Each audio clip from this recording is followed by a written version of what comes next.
Տիկին Մանասյան, դուք այցելել էիք Ջերմուկի դիրքերում ըստ մամուլի եւ ըստ իրավապաշտպանի բռնության ենթարկված զինծառայողին, սակայն ձեր հայտարարությունից այդպես էլ չհասկացանք, զինվորը բռնության ենթարկվել էր, թե ոչ, եւ դեմքը փոխված էր, ուռած էր, ծեծի հետքեր կային, թե ոչ։ Ես ինքս այցելել եմ բժիշկ հոգեբույժի մասնակցությամբ, պիտի առաջին բանը որ նշեմ այն է, որ որպես այդպեսին, այդպես դաժան ծեծի հետքեր, հա, մենք չենք արձանագրել, սա կուզենամ հատուկ նկատի ունենալ, ամեն դեպքում այս հարցի ես չեմ ուզենա, մենք բոլորս վերաբերվենք պարզապես որպես ֆիզիկական բռնության, հա, ենթարկված լինելու կամ չլինելու որևէ դեպք, որովհետև այստեղ կան բազմաթիվ հարցեր, որ կարծում եմ մենք էլ պիտի ուշադիր լինենք, ուսումնասիրության առարկա դարձնենք։ Չէ, ես հիմա հոգեբանական բռնության մասին էլ նույնիսկ չեմ խոսում, որովհետև ամեն դեպքում նաև այս պահին նկատի ունեցեք այն անձի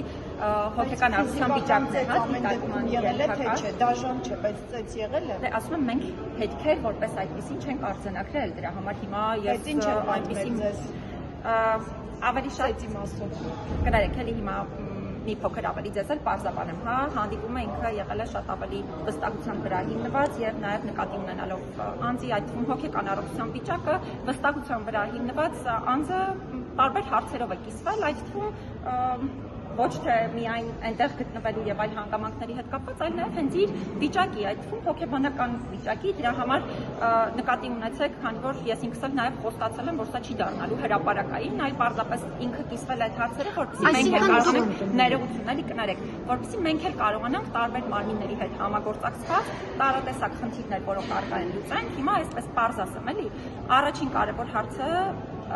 կոնկրետ դեպքի անձի հետ կապված խնդիրն է, որ իր իրավունքների հետ կապված պետք է այս պահին կարևոր քննարկման առարկա դառնա, մասնավորապես առաջին հարցը, արդյոք պետք է շարունակի ծառայությունը թե ոչ, նկատի ունեմ պիտանի է թե պիտանի չէ, այս տեսանկյունից իհարկե սա մասնագիտական գնահատման ենթակա հարց է, բայց մենք անընդհատ տարբեր մարմինների հետ այդ կապը պահում ենք, եւ երկրորդ հարցը համակարգային խնդիրներ, հա, տարբեր հոգեբանական այդ թվում վիճակներում գտնվող անձինք ինչպես պետք է ինտեգրվեն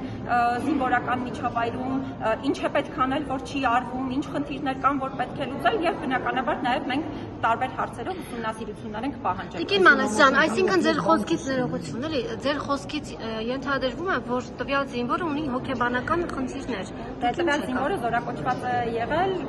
չգիտեմ տեղյակ եք թե չէ, բայց կառավարության համապատասխան որոշման 7-ը կետ կա, որը վերաբերում է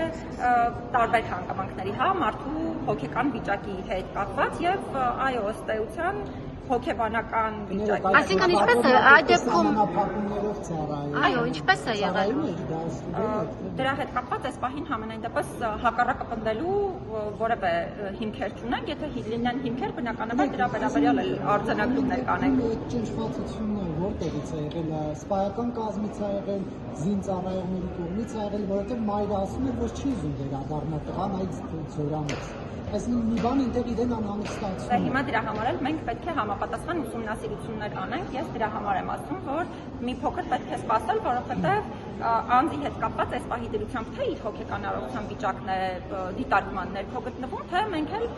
միանշանակ ուսումնասիրություններ ենք իրականացնելու եւ նաեւ տարբեր գործողություններ ենք պահանջելու տարբեր պետական մարմիններից։ Բայց այս պահի դրությամբ նորից արձանագրումս այն է, որ մենք այդպես դաժան, հա, ծեծի հետքեր որպես այդպեսին նորից եմ կրկնում չենք արձանագրել, մնացյալը արդեն կարծում եմ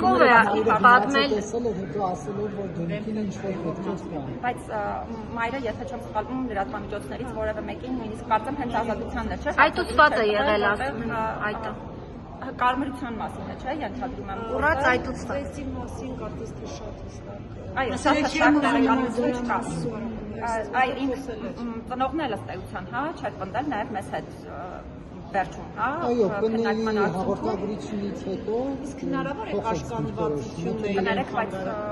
կներեք, բայց չեմ կարծում, որովհետև հիմա տղան կնեի ենթակայության ներկոզորամասում է, ըստ դրանից հետո այնինչ ասել է հարցերը բարձրաձայնվել են։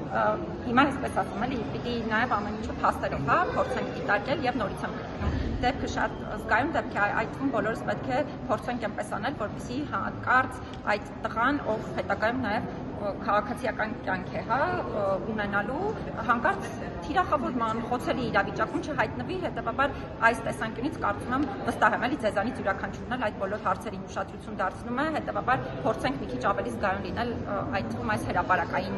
հաղորդակցությունը իրականացնելիս։ Շնորհակալ եմ։